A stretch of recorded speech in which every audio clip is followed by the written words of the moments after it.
तो हमने शुरू किया था लास्ट लेक्चर में अपना chapter which is body fluids and circulation. इस चैप्टर को भी हम 2 पार्ट में पढ़ेंगे। एक पार्ट में हम बात करेंगे बॉडी फ्लूइड्स के बारे में and after that about circulation. तो बॉडी फ्लूइड्स में मेनली हम डिस्कस करेंगे वैस्कुलर फ्लूइड्स के बारे में जो कि हैं ब्लड एंड लिम्फ। तो सबसे पहले बात करते हैं ब्लड के बारे में। सबसे पहले ब्लड के बारे में डिस्कशन करते हैं। तो कुछ चीज़ें तो हम लोग पहले भी आप अपना 9th-10th में भी पढ़ के आए हो और काफ़ी बार आप पढ़ चुके हो ब्लड के बारे में। तो हम शुरू करते हैं सीधा इसके बारे में लिखना। तो सबसे पहले the branch of the biology in which the branch of biology which deals with the study of blood is known as haematology. तो जिस ब्रांच में यह सीधा हम लिखें तो स्टडी ऑफ ब्लड को क्या कह देते हैं? Haematology.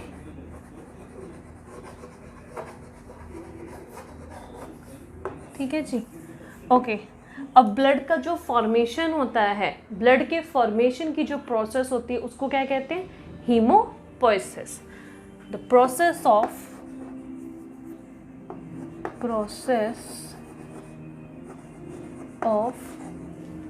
formation of blood is known as hemopoiesis। और अब अगर बात करें जर्नल फीचर्स के बारे में, like process of formation of blood takes place in bone marrow.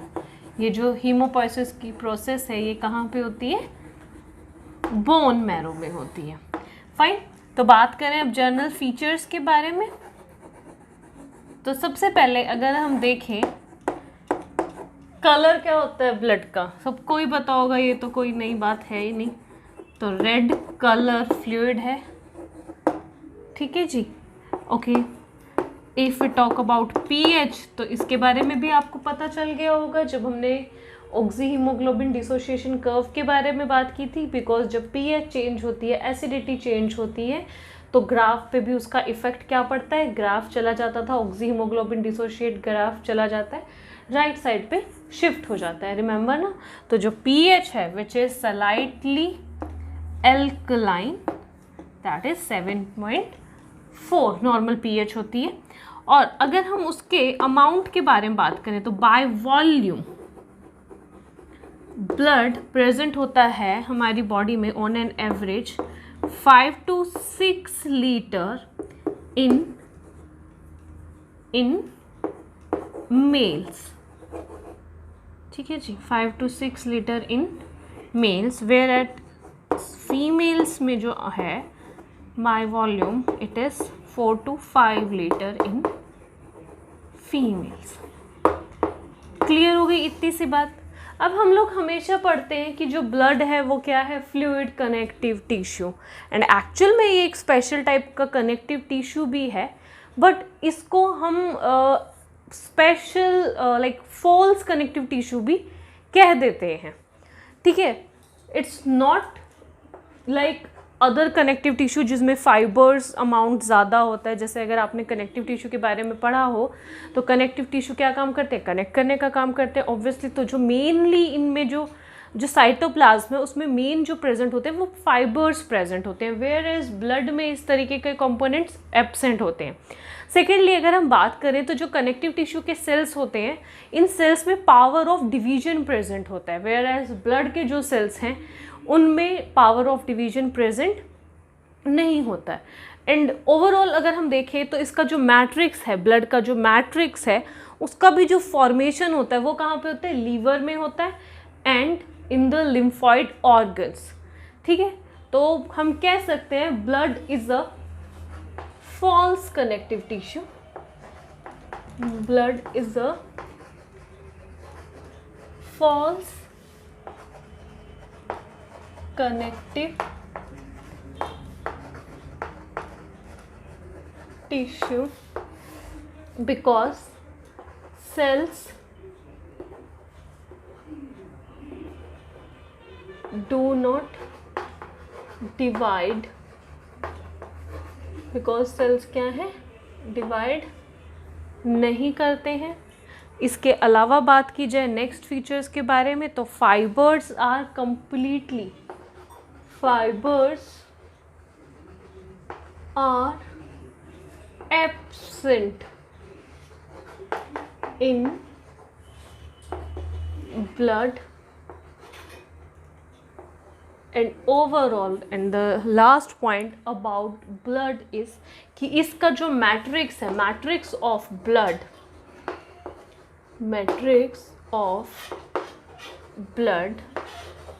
matrix of blood mainly produced and synthesized by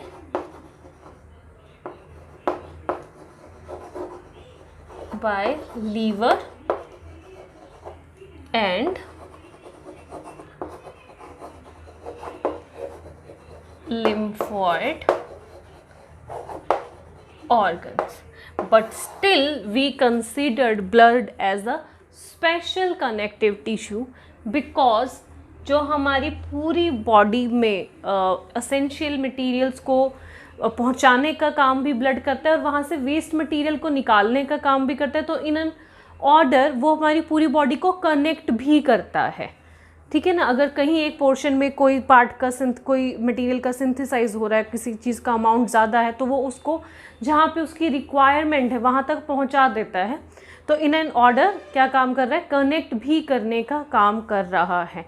और अगर फाइबर्स की बात करें तो ब्लड में जो फाइबर्स प्रेजेंट होते हैं मेनली क्लोटिंग फाइबर्स प्रेजेंट होते हैं। फाइन, तो अब हम बात करते हैं ब्लड के कंपोनेंट्स के बारे में, components of blood. Let's talk about the composition of blood, composition of blood। तो ब्लड को हम दो पार्ट में डिवाइड कर सकते हैं, one is it's liquid part and second is solid part. और जो लिक्विड पार्ट है उसको क्या कहते हैं, one is liquid part and second is solid. तो जो लिक्विड पार्ट है उसको क्या कहते हैं, प्लाज्मा। सॉलिड पार्ट को क्या कहते हैं, ब्लड कॉर्पसेस या फिर ब्लड सेल्स, जिसमें मेनली क्या है, आरबीसीज, डब्ल्यूबीसीज एंड प्लेटलेट्स। ठीक है जी। प्लाज्मा का कंपोजिशन देखें या परसेंटेज देखें तो ब्लड का 55% क्या है, लिक्विड है, which is plasma. And solid part में बात करें तो 45% है सेल्स। ठीक है जी, इतनी बात हुई। अब अगर हम बात करें प्लाज्मा के बारे में तो इस पूरे प्लाज्मा को भी हम दो पार्ट में डिवाइड कर सकते हैं। प्लाज्मा में तो मेनली वाटर ही प्रेजेंट है ना, हम बोलते हैं कि प्लाज्मा लिक्विड पार्ट है, लेकिन उस लिक्विड पार्ट में जो जो चीज़ें डिज़ोल्व होती हैं, जिनको वो एब्जॉर्ब करके ट्रांसफ़र करने का काम करता है, हम बोलते हैं ना कि न्यूट्रिएंट्स को ट्रांसफ़र कर रहे हैं, तो वो न्यूट्रिएंट्स सेल में थोड़ी ना मिक्स होंगे, कहाँ पे मिक्स होंगे, प्लाज्मा में। तो इस प्लाज्मा में लिक्विड पार्ट भी होगा और कुछ ना कुछ सॉलिड पार्ट भी होगा। या सीधा सीधा बोले तो जो प्लाज्मा का मैट्रिक्स है उसको हम दो पार्ट में डिवाइड कर सकते हैं। जो प्लाज्मा का 90 से 92% तक प्रेजेंट है वो कौन सा है, लिक्विड पार्ट है, जिसमें क्या है, वाटर है, मेनली वाटर है। वेयर एज जो 8 to 10% है वो किसका है, सॉलिड पार्ट का। अब इस 8 to 10 पार्ट में प्रेजेंट होता है कौन, सबसे पहले तो जो ज़्यादा पार्ट है वो कौन से, प्रोटीन्स हैं। लगभग 6 to 8% सिर्फ और सिर्फ प्रोटीन्स प्रेजेंट होते हैं प्लाज्मा के अंदर, और इसके अलावा क्या प्रेजेंट होगा, इनऑर्गेनिक एंड ऑर्गेनिक मटेरियल, जिसमें इनऑर्गेनिक में आ जाएंगे हमारे ions, for an example sodium ion, potassium ion, calcium ion, magnesium ion. तो ये सब कहाँ प्रेजेंट होंगे, प्लाज्मा में। और ऑर्गेनिक में जितने भी जो भी ग्लूकोज है, हालांकि ये जो प्रोटीन्स हैं ये भी इस ऑर्गेनिक पार्ट का ही है, ऑर्गेनिक पार्ट में ही आते हैं, लेकिन स्टिल मैंने इनको एक अलग से पार्ट बना दिया है, बिकॉज मेजरली जो प्लाज्मा का रोल है वो इन प्रोटीन्स को ही लेके जाना है, या ये प्रोटीन्स इसका एक असेंशियल कंपोनेंट्स है। इस प्रोटीन्स में मेनली आते हैं हमारे फाइब्रिनोजन जो फर्दर क्लोटिंग में भी हेल्प करते हैं, एल्ब्यूमिन एंड ग्लोब्यूलिन। ये 3 प्रोटीन हैं जो बहुत असेंशियल हैं प्लाज्मा में, और इन तीनों का अलग से सिग्निफिकेंस भी है, हम इन तीनों के बारे में भी अलग से पढ़ेंगे भी, ठीक है। और बाकी का जो मैट्रिक्स है इसमें organic, rest of the organic and सारे इनऑर्गेनिक जो भी आयंस वगैरह हैं वो सब डिसॉल्व होंगे। तो मैं सिंपली कह सकती हूँ कि जो सॉलिड पार्ट है उसको 2 पार्ट में डिवाइड किया, one is protein part and बाकी जो रेस्ट पोर्शन है वो कितना होगा, सिर्फ और सिर्फ 2 to 4%। ठीक है जी, इतनी बात आपको समझ में आई। और जो प्रोटीन्स है सिर्फ और सिर्फ protein he 6 to 8% part of plasma को कैरी करते हैं, ठीक है जी। और वाटर जो सबसे मेजर पोर्शन है विच इज़ 90 to 92%। तो इसको आप नोट डाउन कर लो। आफ्टर दैट हम बात करते हैं अभी इन मेजर प्रोटीन्स के बारे में। और ऑर्गेनिक मटेरियल में ग्लूकोज के अलावा अदर अमीनो एसिड्स भी प्रेजेंट होंगे, अदर असेंशियल कंपोनेंट्स भी इन्वॉल्व होंगे। फाइन, बहुत सारे क्लोटिंग फैक्टर्स भी हैं जो इनएक्टिव फॉर्म में यहाँ पे प्रेजेंट होंगे। तो सबसे पहले हम बात करते हैं मेजर प्रोटीन्स के बारे में, जो कि 6 to 8% ऑफ प्लाज्मा को कैरी करते हैं। मेजर प्रोटीन्स आर,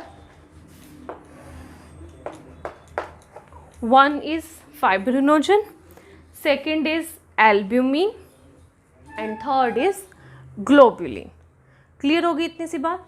अब सबसे पहले हम डिस्कस करना शुरू करते हैं अबाउट, चलो एल्ब्यूमिन के बारे में ही।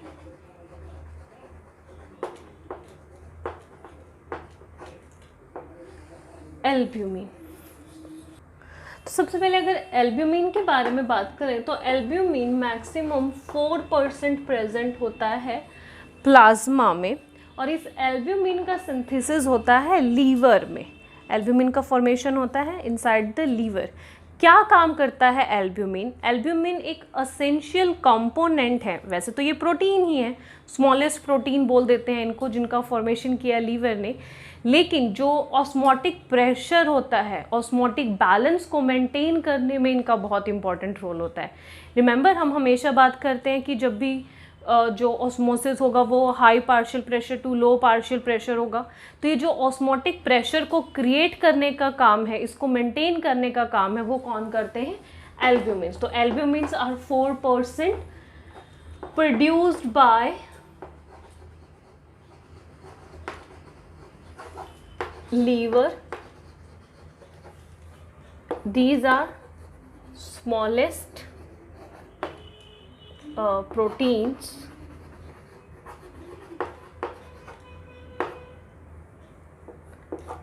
helps in osmotic helps to maintain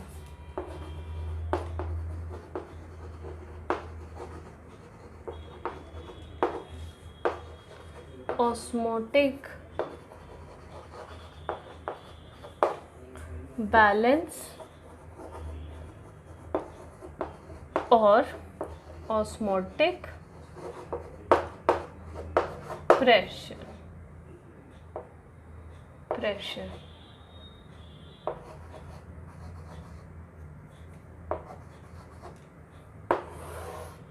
तो बेसिकली ये जो ब्लड का कॉलॉइडल ऑस्मोटिक प्रेशर होता है, उस ब्लड कॉलॉइडल ऑस्मोटिक प्रेशर उसको मेंटेन करने में रोल प्ले करते हैं। और ब्लड का जो ये कॉलॉइडल ऑस्मोटिक प्रेशर होता है, ये कितना होता है, एक्चुअली वेरी करता है 28 से 32 mm ऑफ मरकरी के बीच। और इस ऑस्मोटिक प्रेशर को मेंटेन करने में, इस बैलेंस को मेंटेन करने में, या ये प्रेशर को क्रिएट करने में किसका रोल है? इन एल्ब्यूमिन्स का। ठीक है जी। सिंथेसाइज कहाँ हुए? लीवर में हुए। 4% तक प्रेजेंट होते हैं इनसाइड द प्लाज्मा। अब हम बात करते हैं नेक्स्ट प्रोटीन्स के बारे में, विच इज ग्लोबुलिन। तो ग्लोबुलिन्स हैं, इसका जो परसेंटेज है वो एक्चुअली 2 to 2.5 प्रेजेंट होता है। ठीक है जी, inside the blood.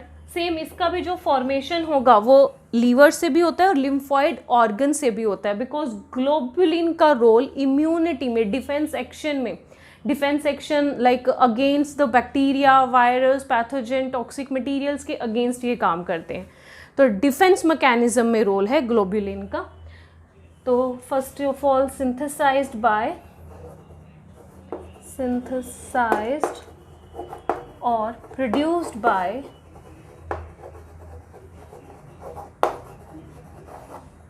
liver,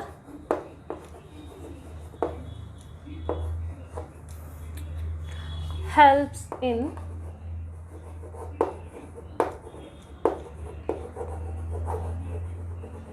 defense mechanism against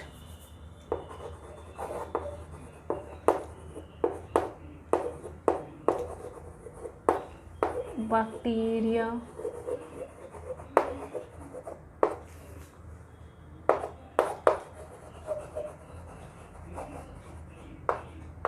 pathogens and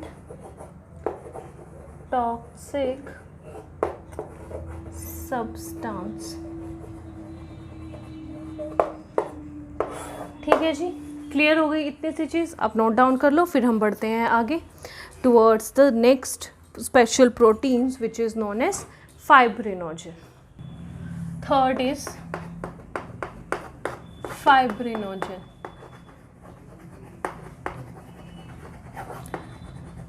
fibrinogen are the largest protein. इनका जो स्ट्रक्चर है वो लार्जेस्ट है, तो इनका जो नंबर है वो कंपैरेटिवली बहुत कम अमाउंट होता है, तो लगभग 0.3% प्रेजेंट होती है।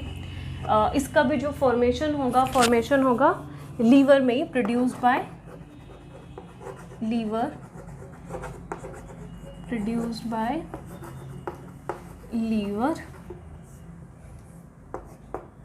ठीक है जी, लार्जेस्ट प्रोटीन है।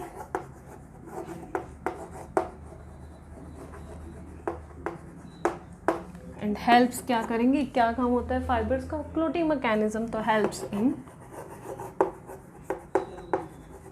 Clotting of blood. तो मेनली ये जो तीन हैं, ये हैं हमारे major proteins which are present in the plasma: albumin, globulin and the fibrinogen. तो सिंपली अगर हम एक मैथमेटिकल इक्वेशन सी लगाएं तो ब्लड है ना, ब्लड में से अगर ब्लड कॉर्पसेल्स को माइनस कर देते हैं, ब्लड में से ब्लड सेल्स को अगर हटा दिया तो उसको क्या कहेंगे? बचे हुए को क्या कहेंगे? प्लाज्मा। तो ब्लड में से अगर हम माइनस कर देते हैं ब्लड कॉर्पसेल्स को, तो ये क्या बन जाएगा, प्लाज्मा। ठीक है ना। प्लाज्मा का जो मेन कंटेंट है वो क्या है, वाटर है, और उसके अलावा 8 to 10% इसमें अदर सॉलिड पार्ट भी इन्वॉल्व है, जिसमें 6 to 8% क्या है, ये प्रोटीन है। ठीक है जी। और अगर प्लाज्मा में से इन प्रोटीन्स को, अगर प्लाज्मा में से ये जो प्रोटीन्स हैं, इन प्रोटीन्स को माइनस कर दिया जाए और क्लोटिंग फैक्टर्स को भी, एंड क्लोटिंग फैक्टर्स को माइनस कर दिया जाए, तो जो बचता है उसको क्या कहते हैं, मतलब सिर्फ जो water with this some kind of organic solvent और इनऑर्गेनिक सॉल्वेंट जो उसमें रह जाएंगे, उसको क्या कहेंगे हम लोग, सीरम। तो आप लोगों ने काफ़ी बार वर्ड सुना होगा, that is serum. Serum test भी होता है कई बार। तो सीरम क्या है, जब प्लाज्मा में से प्रोटीन एंड क्लोटिंग फैक्टर्स को हटा दिया जाए। और प्लाज्मा क्या है, जब ब्लड में से ब्लड सेल्स को रिमूव कर दिया जाए। तो ये छोटी सी चीज़ है पर काम की है, इसको आप याद रखना। ठीक है जी। ओके, फाइब्रिनोजन हो गया। इसके अलावा एक और होता है which is known as prothrombin. मैं इसको यहीं कहीं लिख देती हूँ। प्रोथ्रोम्बिन भी एक तरीके के प्रोटीन ही है जो प्रेजेंट होते हैं इनसाइड द ब्लड प्लाज्मा, और इनका काम क्या होता है, ये भी क्या काम करते हैं, हेल्प्स इन क्लोटिंग में हेल्प करते हैं। ये प्रोथ्रोम्बिन इनएक्टिव फॉर्म है, जब प्रोथ्रोम्बिन एक्टिव होता है तो वो कन्वर्ट हो जाता है इनटू थ्रोम्बिन। फाइन, क्लियर होगी इतनी सी चीज़। तो ये पूरी बात हुई, हमने ये जो बात की है, डिस्कस किया है अबाउट द प्लाज्मा। अब हम बात करते हैं ब्लड कॉर्पस्कल्स के बारे में। हम बात कर रहे हैं ब्लड कॉर्पस्कल्स के बारे में। ब्लड कॉर्पस्कल्स, और ब्लड कॉर्पस्कल्स में सबसे पहले हम बात करते हैं RBCs, which are also known as red blood cell और इरिथ्रोसाइट और इरिथ्रोसाइट्स।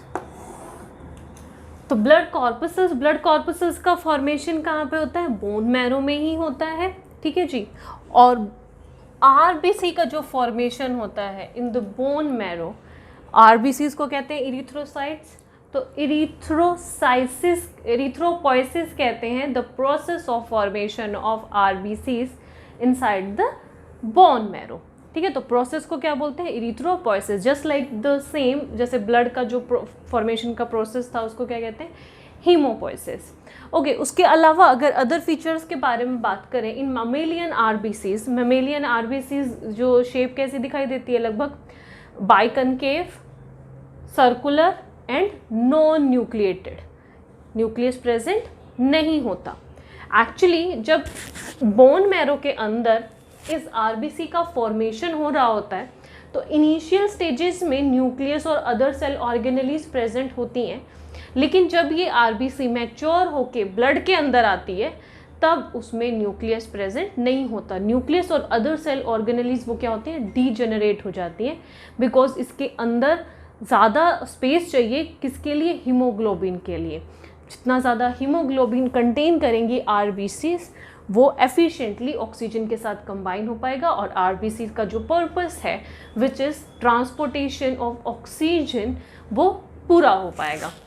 फाइन। तो अब हम बात करते हैं फीचर्स ऑफ आरबीसीज के बारे में। तो सबसे पहले प्रोसेस के बारे में अगर बात करें तो process of formation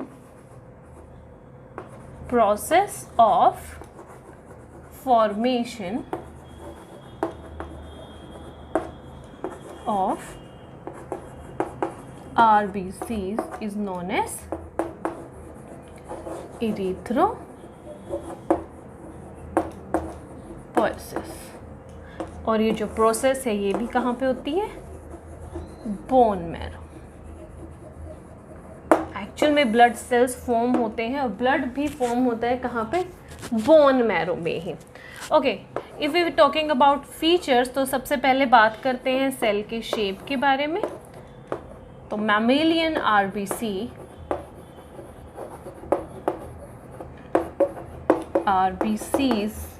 are biconcave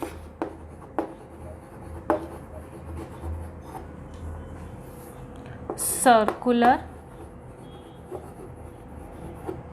and non-nucleated.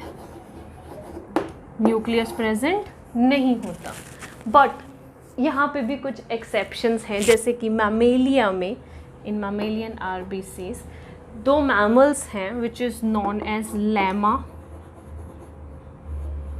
And camel. Llama and camel, सिर्फ ये 2 हैं जिनकी आरबीसी में क्या होता है, न्यूक्लियस प्रेजेंट होता है. Nucleus is present. तो these are exceptions and biology is all about exception. और जो क्वेश्चंस आते हैं वो एक्सेप्शंस पे भी आते हैं. तो मैमेलियन में जो अगर ह्यूमन बीइंग की बात करें, बिकॉज एक्चुअली में हम पढ़ रहे हैं ह्यूमन फिजियोलॉजी, तो हम बात करेंगे ह्यूमन सिस्टम के बारे में ही. तो ह्यूमन आरबीसीज में न्यूक्लियस प्रेजेंट नहीं होता, लेकिन रेलिवेंट एक फैक्टर है कि जो अदर मैमल्स हैं उसमें जो 2 एग्जाम्पल हैं मैमल के कैमल एंड लामा, तो उसमें न्यूक्लियस प्रेजेंट होता है. क्लियर हो गई ये इतनी सी बात यहाँ पे. ओके, आफ्टर दैट अगर हम बात करें अदर सेल ऑर्गेनेलीज, तो other cell organelles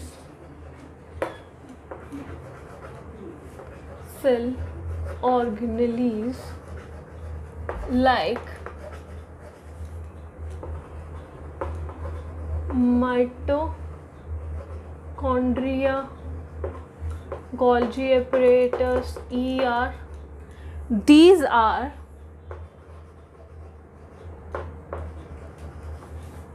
also absent in mature RBCs.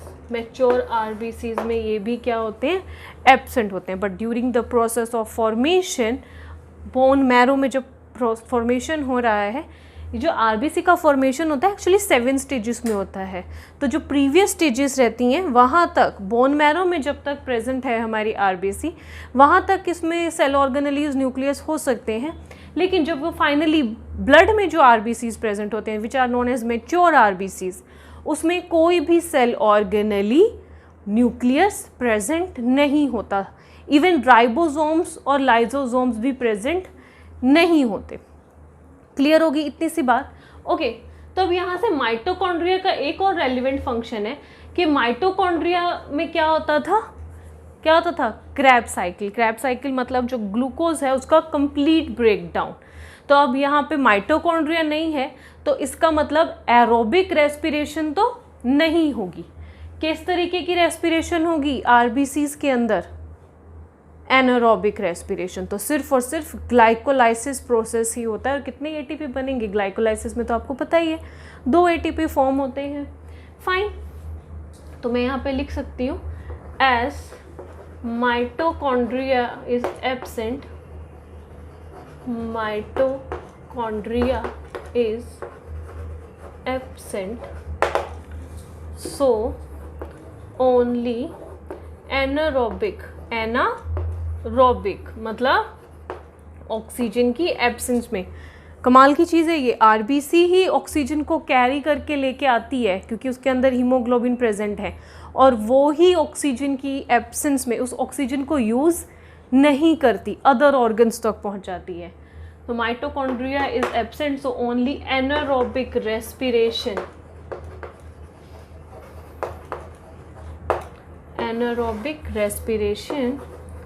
takes place in RBC. So only glycolysis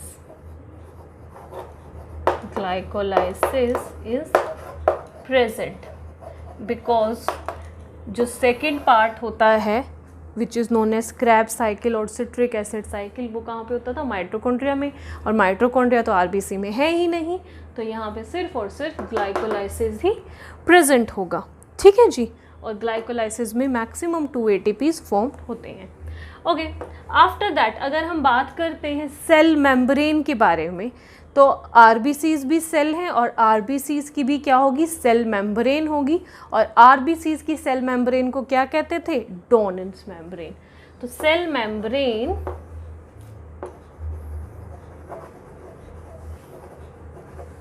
of RBC is known as Donan's membrane। याद है ये चीज़, ये सबसे पहले हमने कहाँ पढ़ी थी, जब हमने CO2 के ट्रांसपोर्टेशन के बारे में बात की थी, ट्रांसपोर्टेशन ऑफ CO2 में, रिमेंबर जब हमने बायोकार्बोनेट्स के फॉर्मेशन के बारे में बात की थी, तब वहाँ पे भी बताया था। And this membrane is and it is permeable for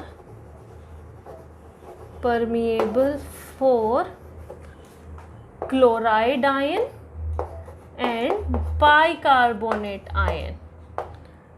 ठीक है ना, क्योंकि यही तो फिर अंदर और बाहर जाते थे। सबसे पहले तो क्लोराइड अंदर आता था, बाइकार्बोनेट्स बाहर जाते थे, और जब कंडीशन रिवर्स होती है, जब पार्शियल प्रेशर ऑफ CO2 कम हो जाता है, तब बाइकार्बोनेट्स अंदर आ जाते हैं और क्लोराइड बाहर चला जाता है। Remember the positive chloride shift and the negative chloride shift. और विद जबकि नॉन परमिएबल होती है, इम्परमिएबल होती है, इम्परमिएबल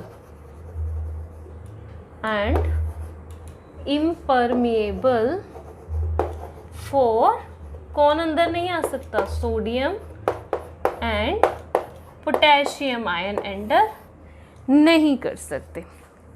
ठीक है, क्लियर हो गई ये चीज़, इतनी सी बात है। आप फिलहाल तो ये जर्नल चीज़ें हैं, इसमें अभी तक मैंने कुछ नया नहीं बताया, ये सब आपको पता है, आप पहले से पढ़ के आ चुके हो।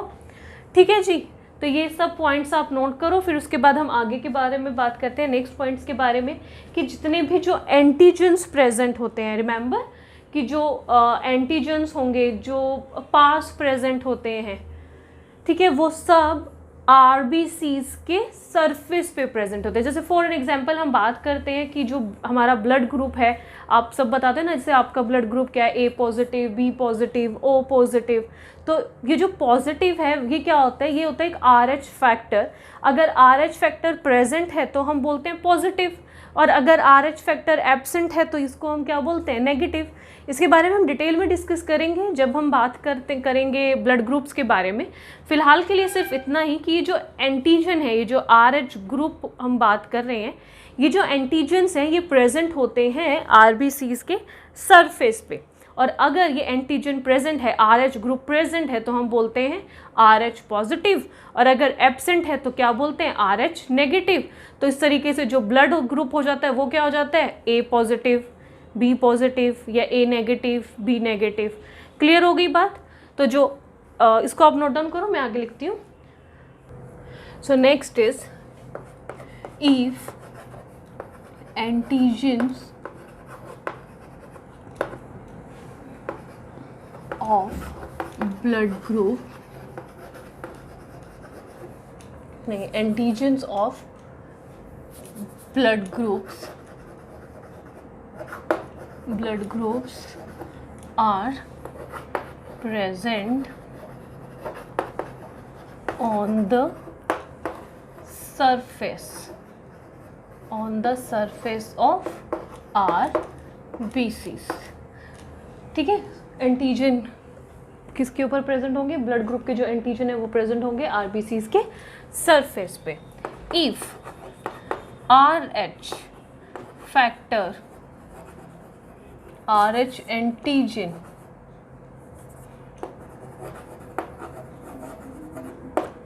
इज प्रेजेंट, मतलब अगर RH फैक्टर प्रेजेंट है तो उसका भी एंटीजन कहाँ पे होगा, आरबीसीज के सरफेस पे ही होगा। If RH antigen is present, then it should be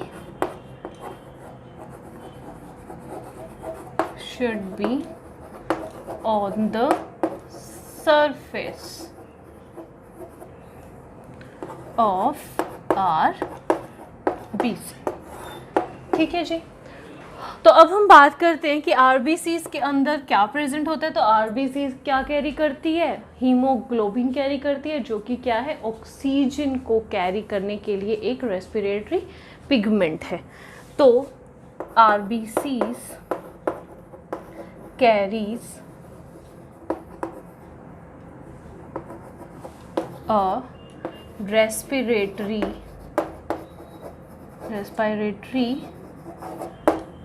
pigment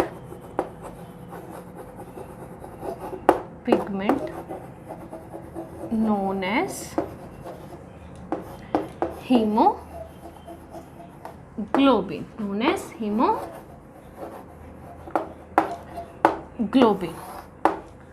ठीक है जी। क्लियर हो गई इतनी सी चीज़। अब ये जो हीमोग्लोबिन है ये कलर प्रोवाइड करता है, it provides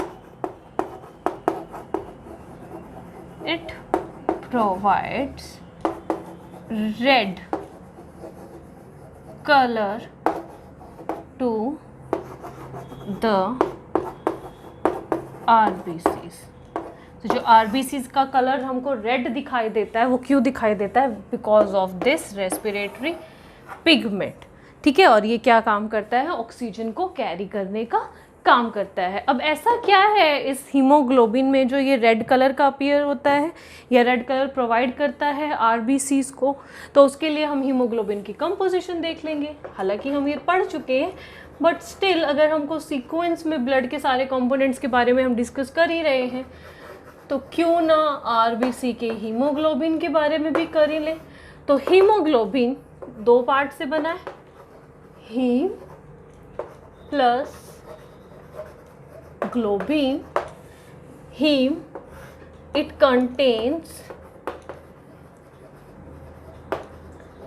it contains iron in form of ferrous Fe positive की फॉर्म में। ठीक है जी। Whereas जो ग्लोबिन है, ग्लोबिन इज अ प्रोटीन, और प्रोटीन है तो ये क्या है, having polypeptide chains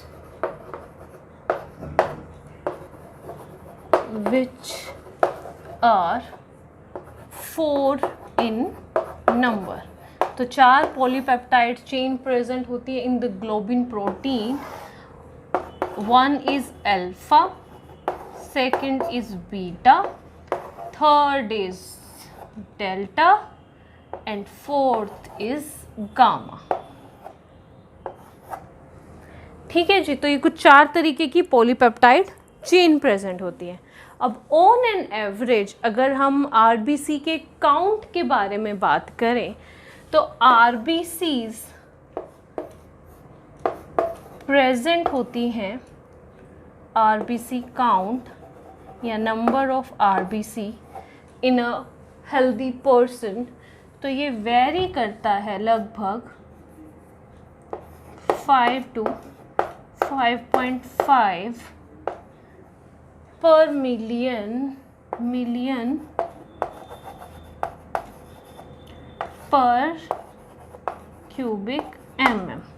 वेरेस in females जो एवरेज है वो रहता है 4.5 से अप टू 5 मिलियन तक का। ठीक है जी। तो एवरेजली हम बोल देते हैं कि 4.5 to 5.5 million of RBCs present होती हैं in a cubic mm of blood. Clear होगी इतनी सी चीज़। तो इसी के साथ हम ये आज का लेक्चर सम अप करते हैं और नेक्स्ट लेक्चर में, कल के लेक्चर में हम देखेंगे कि जो RBCs का साइज़ है अगर वो चेंज हो जाए या आरबीसीज की जो शेप है, shape actually it is biconcave, लेकिन अगर किसी फैक्टर की वजह से शेप चेंज हो जाती है, साइज चेंज हो जाता है, तो क्या इसका भी इफेक्ट पड़ता है हमारी बॉडी पे? एंड ऑफ कोर्स यस, इसका अफेक्ट पड़ता है। अगर ये नंबर काउंट, ये जो ऑन एन एवरेज हम कंसीडर कर रहे हैं 4.5 से 5.5 मिलियन तक, हालांकि ये वेरी कर रहा है in males and females, the upper one is for mails and it is for females. On an average इतना आरबीसीज प्रेजेंट होती हैं फीमेल्स में। अगर इसके कंपैरेटिव इस नंबर से कम हो जाती हैं, नंबर ऑफ आरबीसीज क्या होती हैं, कम हो जाती हैं, तो आरबीसीज के कम होने का कोई ना कोई रीज़न तो होगा, चाहे तो वो डिस्ट्रक्ट हो रही हैं, चाहे वो फॉर्म नहीं हो रही हैं प्रॉपरली, या उनके अंदर सफिशिएंट अमाउंट में हीमोग्लोबिन नहीं है, या अपना वो वर्क प्रॉपरली नहीं कर रहे हैं। तो इस कंडीशन को क्या कहते हैं? अनीमिया। और अलग अलग रीज़न की वजह से अलग अलग टाइप का अनीमिया हो जाता है। जैसे आपने सुना था जब हमने स्टमक के बारे में बात की थी, कोबालमीन का अगर एब्जॉर्प्शन ना हो तो क्या हो सकता है? Pernicious anaemia. फाइन। इसी तरीके के सेम जो फैक्टर्स हैं वो अप्लाई होते हैं साइज पे भी, शेप पे भी। तो हम नेक्स्ट लेक्चर में बात करेंगे about the size, shape and the RBCs count अगर कम हो जाए अनीमिक कंडीशंस के बारे में। फाइन। तो आज के लिए सिर्फ इतना ही, आप इसको नोट डाउन कर लो और अच्छे से पढ़ लो।